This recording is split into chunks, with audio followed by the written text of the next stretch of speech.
Hello YouTube, my name is rhianaB and welcome back to Survivor Game Changers, my review of the current season of Survivor. Now we're at episode 4 right now and oh boy, we've got a lot to talk about today. But we're going to start from the very beginning. So right after Caleb was voted off, we kind of got a little bit of a glimpse at Mana after the fact. And it's basically obvious that the old Nuku members, they're going to stick together. And this is all kind of being held together by Brad Culpepper, who has kind of proven himself to be the ringleader of this alliance. And also I gotta say, at the reward challenge, he kicked butt. He brought his tribe back when most of us did think that there was no way that they were going to win because they were so far behind. But they took advantage of Troyzan kind of not being able to hit the bamboo sticks off the pedestals, and Brad just pulled it off and they ended up winning second place. So Brad's, at this point, I didn't see him as being a threat right away, but if he keeps this up and keeps this alliance together, he is definitely a force to be reckoned with. So look out for Brad in the future. And then on Nuku, we had a little bit of a tension between JT and Sandra. So JT wanted to get Malcolm in with him so they can all vote off Sandra if they went to Tribal Council next. Which is smart because Sandra is still a really powerful player at this point. And she still thinks that she's Queen Bee and that she's running this entire game. And she has a big head from that, so I don't know how long that's gonna last. We'll see if she's gonna get brought down from her pedestal. I don't know. We'll just have to see how that goes. Alright, so we're gonna go straight into the immunity challenge. So Tavuya ends up winning immunity, but there is a twist during this immunity challenge. Usually how it goes is the first and second place finishing tribes will both be immune from Tribal Council and the third place finisher ends up going. Not this time though. So Tavuya ends up being the only tribe immune, which means Nuku and Mana both go to Tribal Council. But it doesn't even stop there.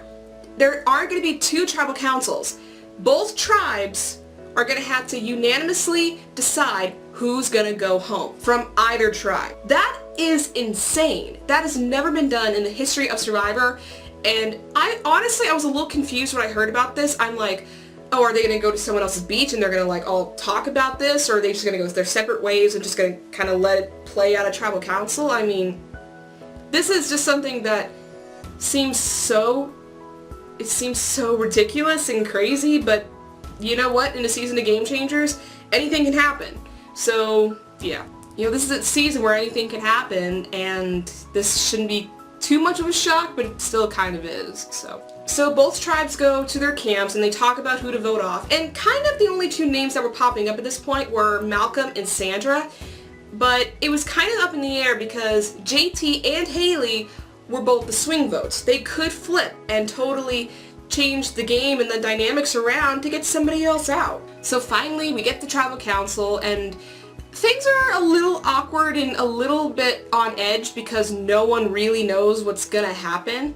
And then there's side conversations going on everywhere, which has happened before in Tribal Council, but all of a sudden it just got even more insane. JT gets up, runs over to Brad Culpepper, whispers in his ear, "We're gonna vote off Sierra, we're gonna vote off Sierra." And then Haley gets up and she walks over to Sandra and says, "No, we're getting Brad out, we're getting Brad out."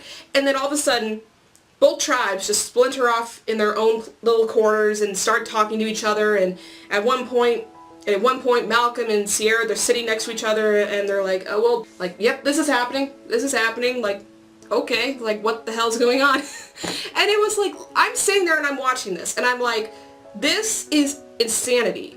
I have never seen a Tribal Council this chaotic and paranoia, I would probably say, since Survivor Second Chance, and even back last season with Millennials versus Gen X. Like, you have no idea what is happening, but you're so fixated on the screen because you can't figure out what's going on, but you want to, because you want to see who's going to get out, and boy, it was a hot mess of a situation. So finally, everyone has finally settled down and they say, okay, we're ready to vote. So everyone basically is calmed down at this point and they say, we're ready to vote. and votes have been cast. We're about to read them, and then Jeff asks, as always, does anybody have a hidden immunity idol?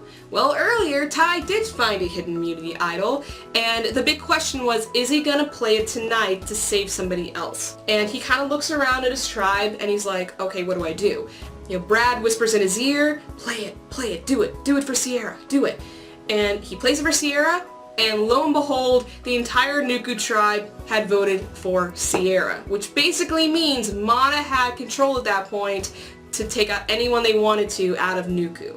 And sadly, that ended up being Malcolm. So Malcolm is the 4th castaway to be voted off of Survivor Game Changers. There was also like a really weird little moment during the moment when Malcolm realizes that he's going home, that Sierra leans over, because they're sitting next to each other, she leans over and gives him a kiss on the cheek. It's like kind of like a little death card saying, oh ha ha, you thought you could screw us over, nuh-uh, I'm safe and you're going home tonight.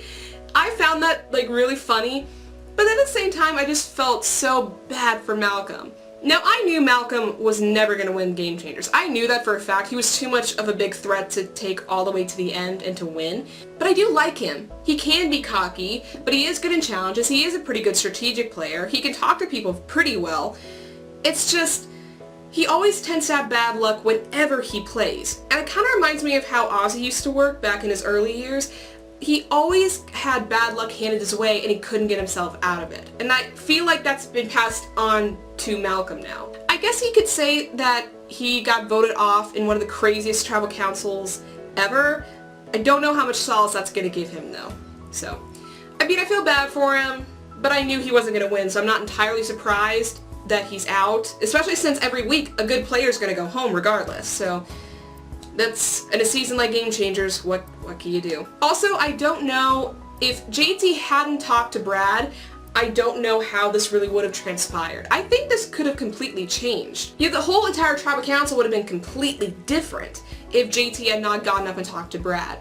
At that point, it probably could have been possibly a tie. Well, not really a tie unless someone flipped, but I don't know. It could have gone a lot of different directions, but it went this way, and it'll go down as a pretty crazy tribal council moment. So, alright, now it's time to talk about my predictions for next week. We really didn't see too much. We did see Debbie kind of lose her mind a little bit, so obviously there was maybe an altercation, something sparked in her to get her really angry, especially toward Brad. So there's the question of, is Brad's alliance going to start falling apart because of this, or is it just going to be a moment where she gets mad for an afternoon, the next day everything's perfectly fine again?